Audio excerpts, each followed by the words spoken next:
Ladies and gentlemen, the secret word tonight is table. Table. Really? You bet your life.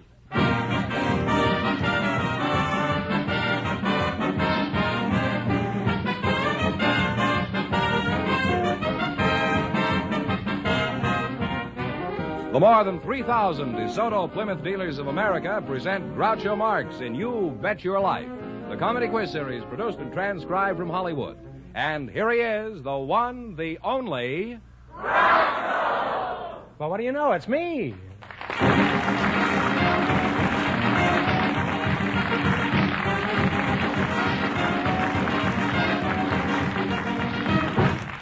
Well, here I am again, George. The winter replacement for It Pays to Be Ignorant. This is the 50th year of You Bet Your Life, thanks to the DeSoto Plymouth Dealers of America. We're starting off with $1,000 for one of our couples.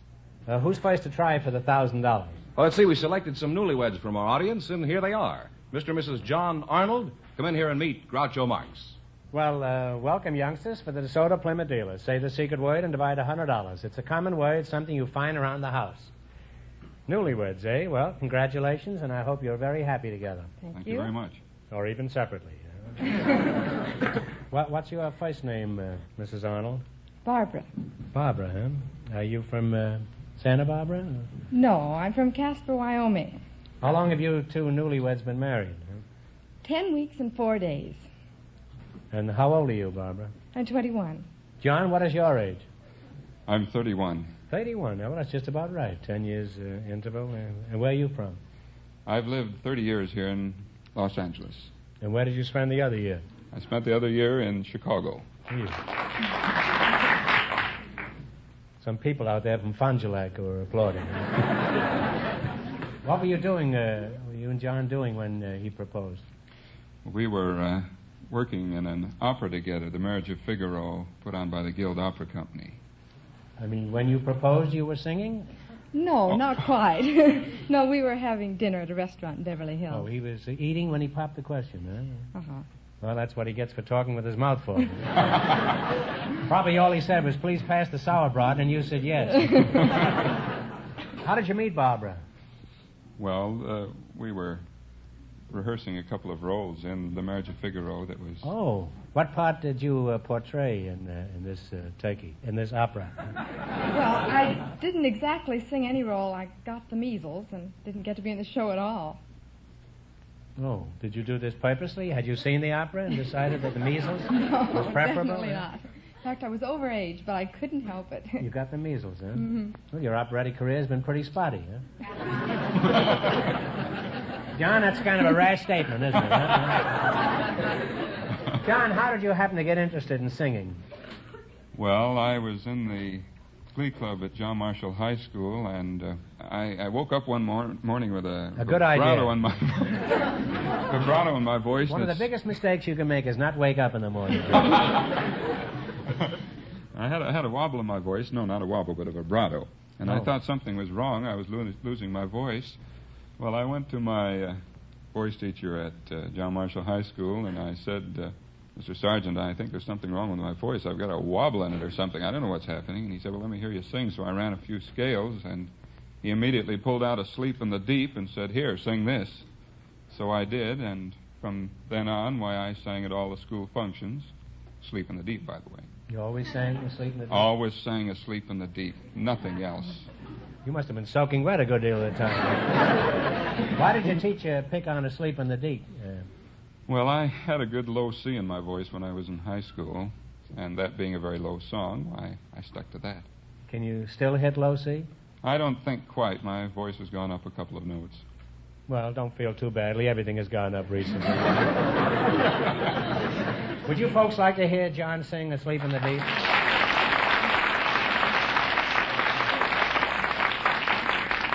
This audience is in a frame of mind where they listen to anything, John. Well, get going then. Many brave hearts are asleep in the deep, so beware, beware.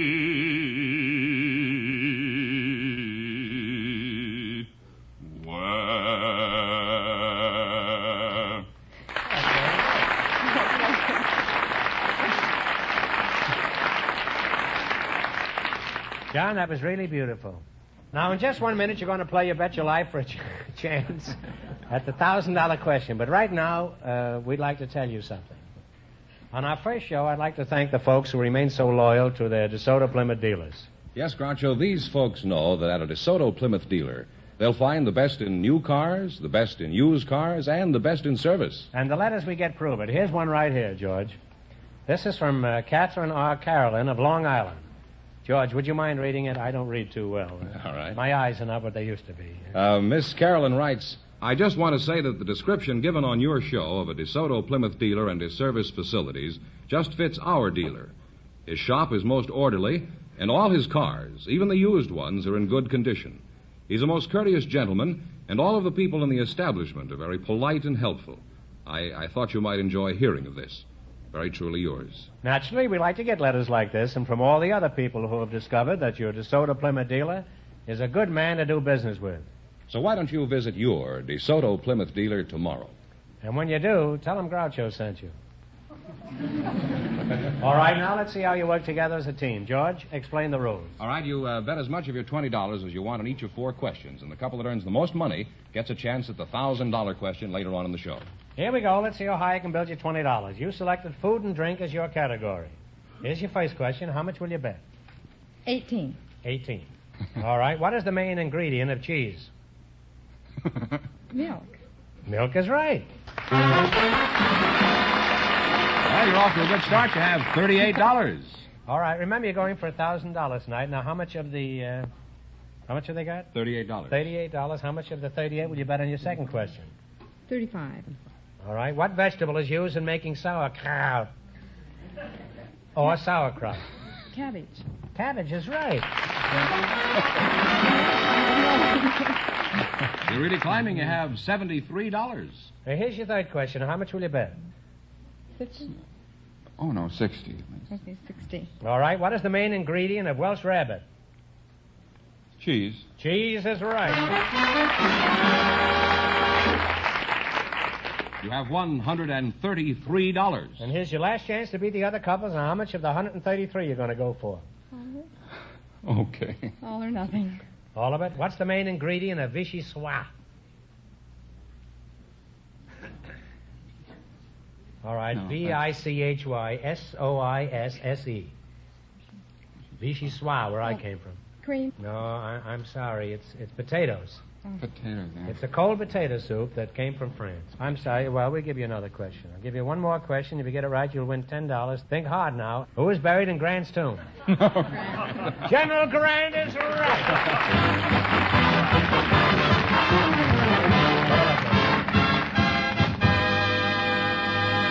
Just before we went on the air, our studio audience selected a schoolboy, Billy Lund, and his partner is a school teacher, Miss Joyce Williamson. And here they are. Folks, come in here and meet Groucho Marx.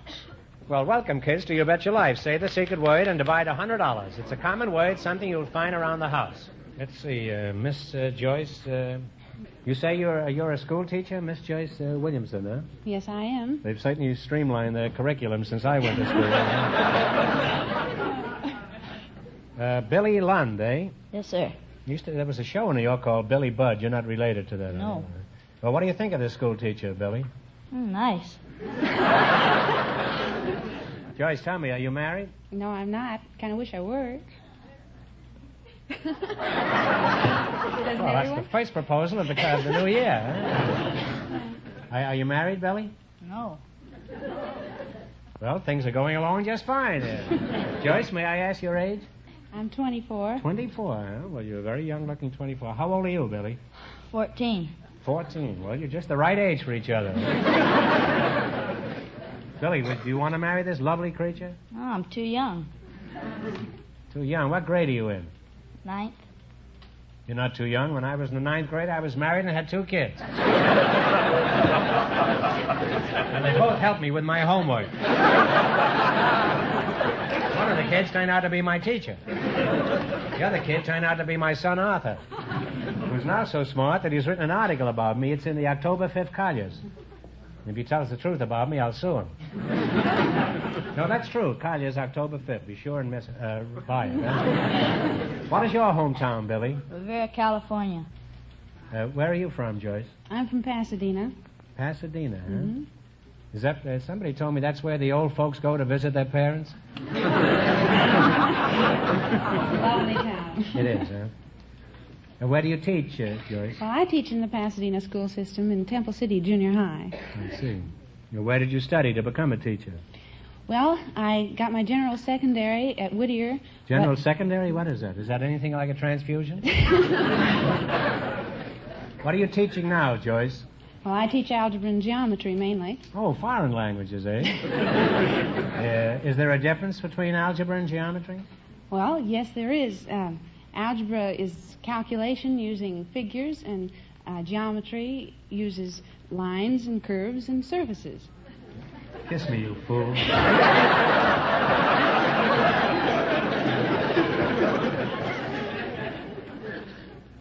You teach anything besides algebra and geometry, Joyce? Well, I teach some arithmetic, and I'm also head of the math department there. Just the head? Would you be interested in an old student body? That has been in the junk heap below these many years? Aren't you pretty young to be the head of a department, or have you got friends in the Pentagon building? I'm afraid I have no friends. You have one right now, Joyce. No. Well, how did you do it? Well, to tell you the truth, it takes a lot of hard study and work, and, well, you follow some simple principles. Mm-hmm. It's the kind of principle I had in school. Doesn't this simple principle ever follow you, Joyce? You may be listening. Now, Billy, it's been so long since you Billy, that's right. I haven't been paying much attention to you, but on the other hand, you haven't been paying any attention to me either. You know. Have you reconsidered about marrying Joyce? No. Do you have a job after school, Billy? Yes. He goes in for monosyllabic answers. Who do you work for? The Angels. The Angels? That sounds like interesting work. Eh? What do? Polish their harps and dust off the clouds? Oh, I'm a bat boy. Well, you look like a nice boy to me. What's the matter with you? What do you mean you're a bad boy? A bat boy. I take I thought you were going over into Abbott and Costello.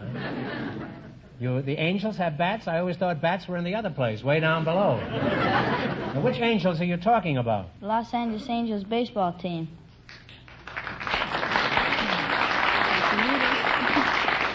Well, they're certainly way down below, all right.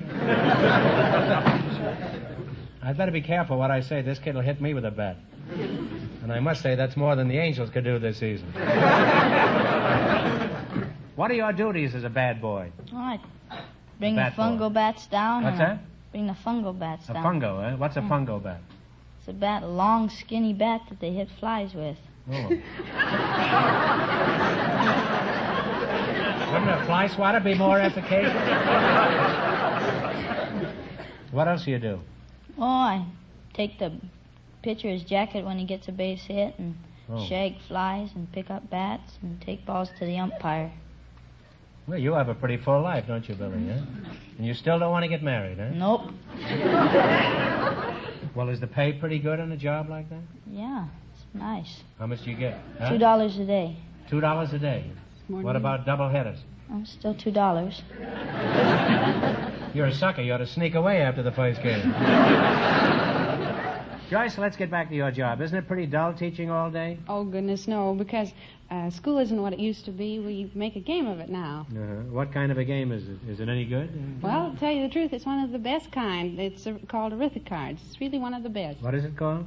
Arithmocards. Arithmocards, eh? How do you play it, then? Well, it can be played like any other card game, but the thing is you match cards of equal value in arithmetic, like 3 times 4 with any other card equaling 12, like 2 times 6. And it's used in the schools and is also available in the stores for home use all over the United States.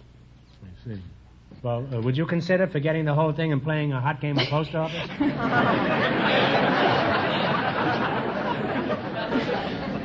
Well, Joyce, suppose you had a chowderhead in your class like me. How would you handle it? Well, whenever we have any problems, we usually spend a little time with them. Well, you spend some time with me, Joyce, and you'll have plenty of problems. Well, it's been fun and educational talking to you two, particularly Billy here. Thanks. And I hope you'll be very happy in the long years to come. And remember to visit your DeSoto Plymouth dealer tomorrow if you want value in a new car, or a used car, or service on the car you've got now. Hope you paid attention to what I just said. All right, now let's play You Bet Your Life. You beat our other two couples, and you'll get a chance at the $1,000 question. I can't tell you how much you have to beat, but George Fenneman is going to remind our listeners. The Newlyweds went broke, so this couple has a clear field. Here we go. Let's see how high I can bet you $20. You selected uses of money.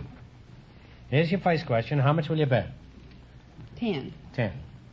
What is the money called that our government collects from our earnings each year? Income tax? Taxes. Don't smile when you say that, George. All right, that's right. Now, how much money? They got $30. $30, right. Remember, you're going for $1,000 tonight. Now, how much of the 30 will you try? 20. Okay, 20. 20. What is the money called that is paid for by a bank for the use of depositors' money? Interest. Interest is right. Well, you people are climbing. You now have $50. Here's your third question. How much of the $50 if I started thinking about the bank and that loan I have in my... I'm in all the pieces. How much of the $50 are you going to bet this time? 21? 40 or 30? What? 35. Okay, we'll make it 35. 35. What is the money called that is paid to a club or an organization to which you belong? Dues. Dues is right. You're on your way. You have $85. And here's your last chance to beat the other couples. How much of the 85 are you going to risk?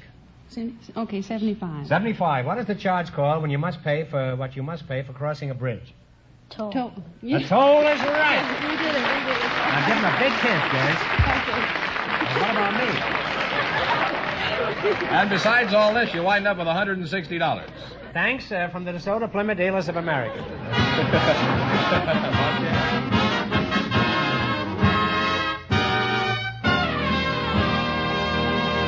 Groucho, we invited some dog show judges to the program tonight, and just before we went on the air, our studio audience selected Mr. Vincent Perry. His partner is a housewife from the audience, Mrs. Madeline Bonney. Folks, come in here and meet Groucho Marx. Welcome to You Bet Your Life. Welcome to You Bet Your Life. Say the secret word and you'll divide $100. It's a common word, something you find around the house. Mm-hmm. I think the powers that be want you on this side, Mrs. Seems that way. Bonnie. I'll call you Madeline, huh? I wish you would. I used to play a Madeline years ago. Madeline. Yes, in the barber shops everywhere. I used to play Madeline and guitar. Where are you from, Madeline? Indiana. What part of Indiana are you from? Elkhart.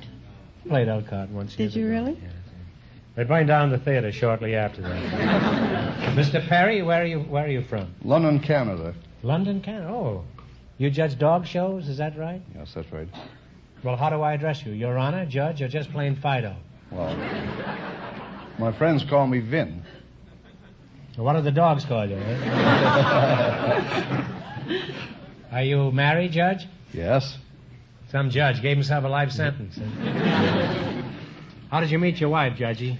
Why, when I was 21, I went to call on a lady who had a very wonderful show dog, and I tried to buy that dog from her, and I couldn't persuade her to part with the dog, but 6 years later, I was able to persuade her to part with her daughter.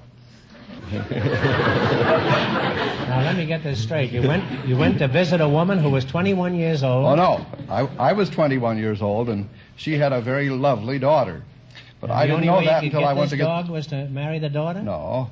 The dog, They threw in the dog when they threw in the daughter. Is that They, I couldn't talk her out of the dog.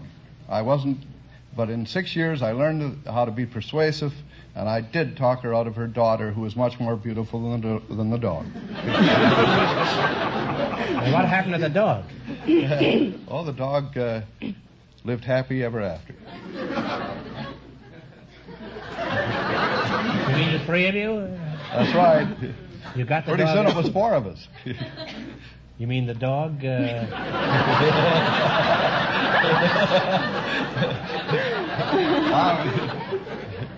Where did you go on your doggy moon? Mrs. Bonney, Madeline, how long have you been married? I've been happily married for 21 years. Mm-hmm. Where was your husband all that time? With me. Oh, I think that's very nice. Your husband is a lucky man. Mm-hmm. Is he here with you tonight? No, he isn't. Now, where is he? He's in Vancouver, Canada. In that case, he's luckier than I thought he was.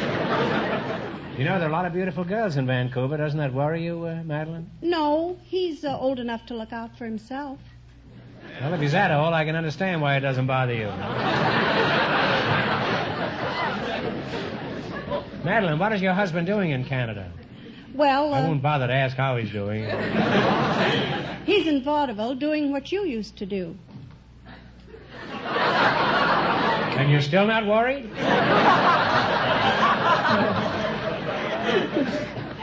Mrs. Bonnie, with your husband away all the time, how do you occupy yourself? Do you have any hobbies? Yes, I sell lint lifters.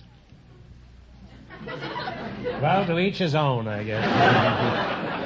All right, what's a lint lifter? Don't you know what lint is? Yes, it comes right around Easter, doesn't it?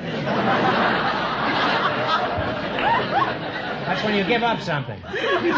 Last year I gave up chasing girls. It was hopeless anyhow. But what is a lint lifter, Madeline? Well, a strong man who lifts lints? It's a roll of tape on a handle. You roll it over your clothes and takes off all your lint and your dust and loose hair, anything at all. Loose hair, huh? Mm-hmm. Mm-hmm. Now, what kind of hair will it pick up? Oh, just any kind. Well, I'd like to buy one. I want to pick up a blonde. Well, Judge, let's get back to you. Do you spend all your time judging dogs? Well, I'm with Stanley Home Products, and I put on Stanley parties, and I have a lot of people that work for me. What's a Stanley party? You all get steamed up? Or? Oh, no. Well, when you're judging a dog, what do you look for besides fleas? Let's say I'm a champion Boston Terrier. Now, you judge me. I want to see how it's done. Well, first of all, I look for your markings. Then I look for the length of your muzzle. And I look to see how your neck is arched and whether you have a hump on your back or whether your back is straight. And then I see how your legs are placed under you. And then I look for that wonderful, intelligent expression in your eyes that Boston Terriers have.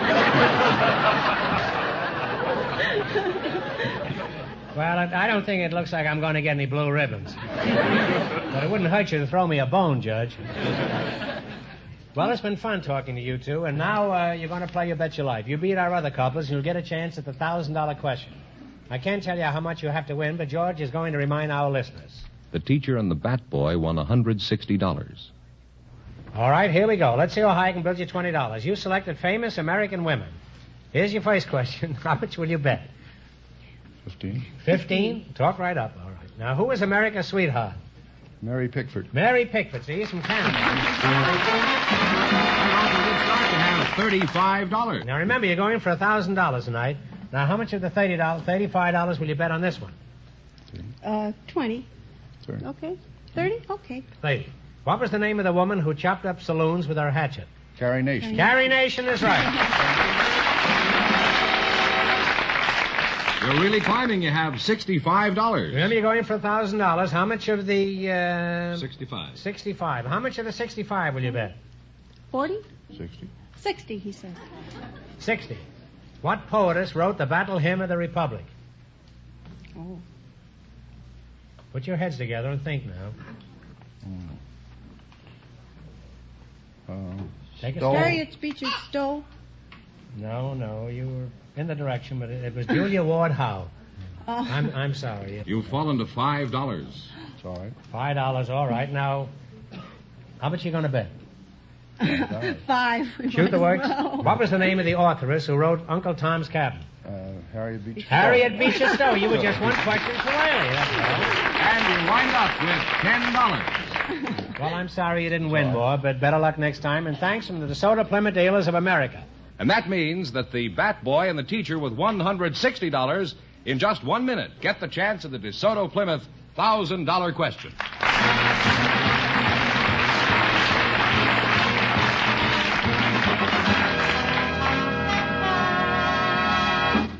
Friends, you've heard us say many times, no safer car was ever built than the beautiful new DeSoto. And there are lots of reasons why this is true. For example, safety rim wheels. one of the most remarkable safety features ever built into an automobile. Safety rim wheels are designed for your protection. Yes, for the protection of your family in case you have a blowout. Here's the story. On the ordinary wheel, a blown-out tire often comes off the rim, and that, of course, makes steering extremely difficult. But on DeSoto, it's different. In the event of a blowout, DeSoto's safety rim wheels with protective ridges hold the tire securely on the rim. This helps you maintain complete steering control. This helps you bring your DeSoto from practically any speed to a smooth, straight-line stop. If you've ever seen DeSoto's famous blowout test on television, then you've seen actual proof of what safety rim wheels can do. You've seen how, even after a deliberate blowout, DeSoto continues straight as an arrow right along the test highway. Now, isn't this the kind of car you'd like for your family? Is it any wonder we say, no safer car was ever built than the beautiful new DeSoto? Just remember, safety rim wheels are but one of the great features that make the new DeSoto a top car value. So see it tomorrow at your DeSoto Plymouth dealers. And drive it. It's a sure thing you'll decide on DeSoto.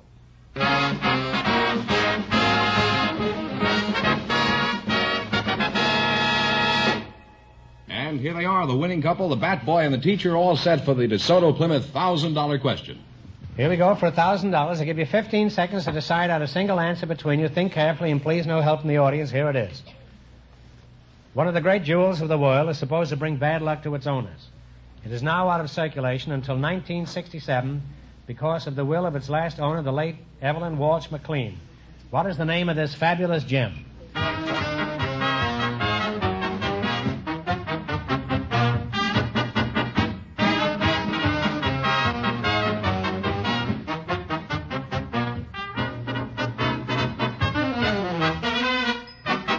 All right, what is the answer you two have decided upon? The Welsh diamond. No, it was the Hope Diamond. It was a very well-known diamond. I'm sorry. The correct answer is the Hope Diamond, so that means the big question next week will be worth $1,500. Well, you lost the big money, but you won how much in the quiz, George? $160. Well, that's not too bad for a Bat Boy and a school teacher. Congratulations, and thanks to both of you and to all of our contestants on the show tonight.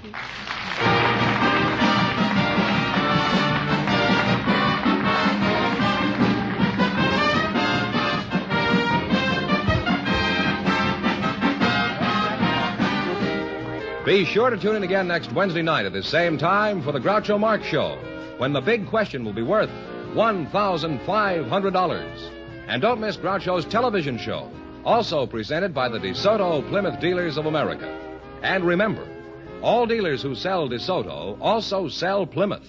Two great cars, both products of the Chrysler Corporation. And when you drive in, tell them Groucho sent you. Good night, folks, and remember... just be sure to visit your DeSoto Plymouth dealer.